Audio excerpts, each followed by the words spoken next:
Hello my dear friends and lovely students, you are welcome to study with Sarab. आज हम करेंगे next part chapter 1 matter in our surrounding का। इसमें सबसे पहले स्टेट्स की बात कर रहे हैं और टेम्परेचर की बात कर रहे हैं। जो हमारी सॉलिड स्टेट है, लिक्विड है और गैस है, वो कौन सी स्टेट कितने डिग्री पे एग्जिस्ट करती है। सॉलिड जैसे कि आइस, ये 0 डिग्री सेल्सियस पे एग्जिस्ट करेगी। मीन्स 0 डिग्री से नीचे आप जितना भी टेम्परेचर लेके जाओगे, -1, -2, -70, -100, कितना भी आप टेम्परेचर ले जाओ, ये वहाँ पे आइस ही रहेगी। और जो लिक्विड है वो कितने डिग्री पे एग्जिस्ट करता है, ये 0 डिग्री से लेके 100 डिग्री सेल्सियस तक एग्जिस्ट करता है। और gas more than 100 degree Celsius. 100 degree से ऊपर चले जाओ, 102, 300, 700, कितना भी, अब मोर देन 100 डिग्री चले जाओ, वहाँ पे हमें गैस ही मिलेगी। अब आप सोच रहे होंगे कि लाइक ऐसा कैसे। मैंने इंटर कन्वर्जन के टाइम पे ये नहीं बताया था ताकि आप लोग दो कॉन्सेप्ट में कंफ्यूज ना हो। तो अब अगर हम देखें कि जब हमने इंटर कन्वर्जन किया था उस टाइम पे आइस से जब वाटर बना या वाटर से जब आइस बनी, जब भी इनकी स्टेट्स कन्वर्ट होती हैं, जब सॉलिड टू लिक्विड जाते हैं तो वो 0 डिग्री पे ही जाते हैं, या फिर लिक्विड टू सॉलिड आते हैं तो 0 डिग्री पे ही आया जाता है फर्स्ट पे। अब अगर हम लिक्विड टू गैस जा रहे हैं, जो बॉइलिंग हो रही है वो कितने डिग्री पे हो रही है, 100 डिग्री सेल्सियस पे।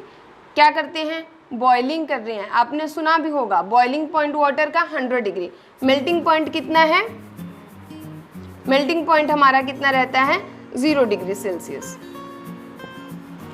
अब जब आइस 0 पे है तो लिक्विड 0 पे कैसे, वाटर 0 पे कैसे। स्टेट्स तो अलग अलग है ना, टेम्परेचर सेम क्यों रह रहा है। कभी सोचा है, सोचा होगा बहुत बार। उस टाइम पे क्या होता है कि जब हमारे पास सॉलिड टू लिक्विड या फिर कह दो आइस टू वाटर हमने कन्वर्ट करना होता है। Let it be this is the ice, और इसको हमने वाटर में कन्वर्ट करना है। जब ये पार्टिकल्स, इनको हम हीट प्रोवाइड करेंगे, हीट दे रहे हैं, तो जो हीट हम दे रहे हैं वो सारे की सारी हीट ये पार्टिकल्स किस में यूज कर रहे हैं, अपनी जो फोर्सेस हैं उनको ब्रेक करने में। जो अट्रैक्टिव फोर्सेस इनके बीच में है, ये सारी की सारी हीट उन फोर्सेस को ब्रेक करने में यूज कर रहे हैं, ताकि इनका जो इंटरमॉलिक्यूलर डिस्टेंस है वो बढ़ सके। वो डिस्टेंस इतना बढ़ सके, 1-2 मॉलिक्यूल्स के बीच में डिस्टेंस बढ़ेगा, तभी तो ये सॉलिड टू लिक्विड फॉर्म में आएंगे। मीन्स सिंपल बात कि जितनी हीट हम प्रोवाइड करते हैं वो सारी हीट चेंज ऑफ स्टेट के टाइम पे किस में यूज होती है, to break the attractive forces. Molecules अपने अट्रैक्टिव फोर्सेस को ब्रेक करने के लिए वो सारी हीट यूज करते हैं, और इस हीट को लेटेंट हीट का नाम दिया जाता है। जो हीट हम मेल्टिंग और बॉइलिंग के दौरान देते हैं, बॉइलिंग और मेल्टिंग के दौरान जो हीट दी जाती है वो किस में छुप जाती है, कंटेंट में छुप जाती है। कंटेंट मतलब पार्टिकल्स। इन पार्टिकल्स में जो हीट छुप जाती है उसे हम कहते हैं लेटेंट हीट। अब सेम होता है लिक्विड के टाइम पे। जब लिक्विड टू गैस हम लेके जाते हैं, गैस पार्टिकल्स का डिस्टेंस इतना दूर है। अब ये पार्टिकल्स को हमने हीट प्रोवाइड करी, जो हीट हम इन्हें देंगे ये इन बॉन्ड्स को तोड़ने के लिए यूज करेंगे, और ये बॉन्ड्स ब्रेक होंगे, इनका डिस्टेंस बढ़ेगा। डिस्टेंस बढ़ेगा तो ये लिक्विड से गैसियस फॉर्म में आ जाएंगे। जो हमारी हीट होती है वो असल में पार्टिकल्स के पास ही रहती है और वो उसे अपने बॉन्ड्स ब्रेक करने में यूज करते हैं। अब हमारे पास लेटेंट हीट 2 तरह की होती है, latent heat of fusion, latent heat of vaporisation. Latent heat of fusion होती है कि जितना अमाउंट ऑफ हीट हमें चाहिए, किसके लिए, कन्वर्ट करने के लिए यूनिट मास सॉलिड का, किसमें, लिक्विड में, कहाँ पे, मेल्टिंग पॉइंट पे, without rising the temperature.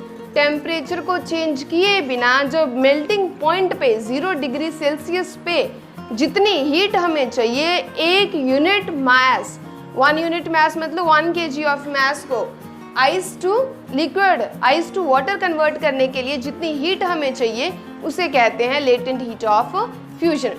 Same latent heat of vaporisation, जितनी अमाउंट ऑफ हीट हमें चाहिए बॉइलिंग पॉइंट पे बिना टेम्परेचर इंक्रीज करे liquid to water vapour convert करने में, वाटर 1 kg ऑफ वाटर को वाटर वेपर में कन्वर्ट करने के लिए जितनी हीट हमें चाहिए बिना टेम्परेचराइज किए उस हीट को हम लेटेंट हीट ऑफ वेपराइजेशन कहते हैं। So this is all about the last part of chapter 1 matter in our surrounding.